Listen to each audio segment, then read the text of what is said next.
امن آئے گا جب آپ جسٹس کو اپنی زندگی کا ریگولر حصہ بنا لیں گی. اللہ رحمان ہے، لیکن رحمان نے یہ واضح کر دیا کائنات عدل کے بغیر نہیں چل سکتی. وَأَقِيمُوا الْوَزْنَ بِالْقِسْطِ وَلَا تُخْسِرُوا الْمِيزَانَ، اور انصاف کے ساتھ تول قائم کرو، انصاف کے ساتھ بیلنس کرو اور وزن کو کم نہ کرو. وَأَقِيمُوا الْوَزْنَ بِالْقِسْطِ وَلَا تُخْسِرُوا الْمِيزَانَ، اس میں فعل امر آ گیا. رحمان کا حکم ہے کہ دیکھو اپنی ڈیلی لائف میں اپنی پریزنس سے ہر انسان کو بیلنسڈ انسان بننا ہے، ہر انسان کو عدل پر رہنا ہے. اینڈ دس عدل is actually the bottom line. اسی کو فطرہ کہتے ہیں، اسی کو بیلنسڈ ایٹیٹیوڈ کہتے ہیں، اسی کو obbligations پر زندگی گزارنا کہتے ہیں، اسی کو کہتے ہیں کہ جس کے بعد انسان آگے بڑھتا ہے تو احسان کے درجے اڈاپٹ کرتا ہے. یہاں لفظ آیا ہے بالقسط، قاف سین طا، اصل میں قسطاس سے ہے. قسطاس قاف سین طا الف سین لیٹن ورڈ ہے جو بعد میں پھر عربی زبان میں استعمال ہوا اور پھر عربی سے اس کو انگریزی میں بھی انکارپوریٹ کیا گیا. قسطاس سے قسط بنا ہے جس کا مطلب ہے آسان زبان میں جسٹس، انصاف. کس کو کہتے ہیں قسط؟ ایک تو آپ نے سمپل ڈیفینیشن سمجھ لی انصاف. اب ذرا اس کو عدل کے مقابلے میں سمجھیں کہ کس طرح سے اس کو عدل سے الگ کیا جاتا ہے. قسط کہتے ہیں کسی کا حق پورے کا پورا ایسا دے دینا کہ اس پر کوئی ظلم نہ کرنا،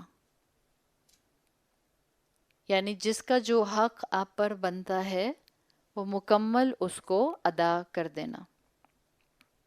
ہر انسان چاہتا ہے کہ اس کو اس کے تمام رائٹس دیے جائیں. اس کا دوسرا پارٹ کیا ہے؟ ہر انسان کو چاہیے کہ وہ باقی تمام انسانوں کے جو حقوق اس پر آتے ہیں وہ ادا کر دے. ہم کہتے ہیں کیوں؟ اگین ٹسل، اس نے نہیں کیا تو میں کیوں کروں؟ At the end of the day اگر سامنے والا آپ کے حقوق ادا نہیں بھی کر رہا اور آپ کر رہی ہیں، آپ اپنا فائدہ کر رہے ہیں.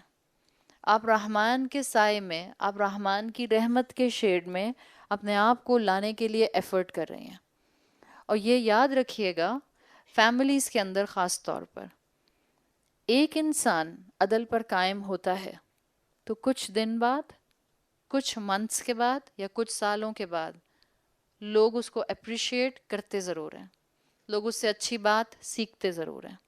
ہاں، صبر کے ساتھ عدل کرنے والے کو قائم رہنا ہوتا ہے.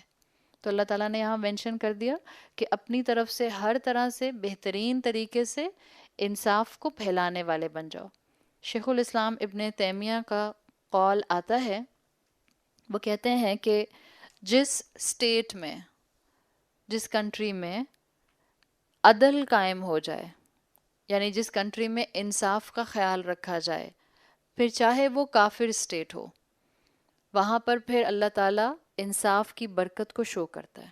دنیاوی لحاظ سے آپ کو فائدہ نظر آتا ہے وہاں پر آپ کو ترقی، ڈیولپمنٹ، وہ ملک آپ کو فلرش کرتا ہوا نظر آتا ہے. اسی طرح امام ابن تیمیہ آگے لکھتے ہیں کہ اللہ برکت کو لے جاتا ہے اس زمین سے، چاہے وہ مسلم زمین ہو جہاں لوگوں کو انصاف نہیں ملتا. The same scenario applies in the homes.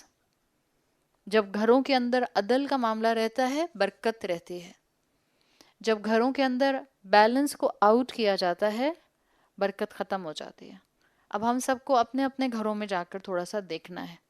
ہمارے گھر میں اگر برکت کی کمی ہو رہی ہے تو ہم کہاں کہاں بیلنس آؤٹ کر رہے ہیں، ہم کہاں کہاں کس کس اینٹی کا حق ادا نہیں کر رہے.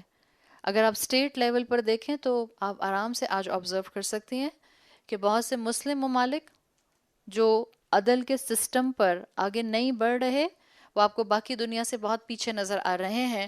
اور بہت سے نان مسلم ممالک جہاں پر عدل، جہاں پر سوشل جسٹس، جہاں پر سوشل رائٹس دینے کی بہت فکر کی جاتی ہے، وہ آپ کو فلرش ہوتے ہوئے دنیاوی لحاظ سے یقیناً نظر آ رہے ہیں. تو یہ ہم مسلمانوں کے لیے سوچنے کی بات ہے کہ ہم شروع کہاں سے کریں. اب اس وقت یہ بات نہیں ہو رہی کہ ہم سب جو ہیں وہ بڑے بڑے پلے کارڈز پکڑ کے پریس کلب کے باہر کھڑے ہو جائیں اور کہیں کہ پاکستان میں انصاف قائم کرو. یہ کرنے کی ضرورت نہیں ہے ابھی مجھے اور آپ کو. اپنے گھروں میں ہم نے عدل قائم کر دیا. پہلے اپنے گھروں کے اندر عدل قائم کرنے کی ضرورت ہے. پہلے اپنے 5 فٹ کے جسم پر عدل قائم کیجئے. پہلے اپنے جسم اور اپنے روح کے عدل کو مینٹین کیجئے. اپنے گھروں کے اندر اپنے رشتوں کے اندر عدل کو مینٹین کیجئے. اس کے بعد پھر آگے بڑھ کر یہ کام کرنے کے ہوتے ہیں.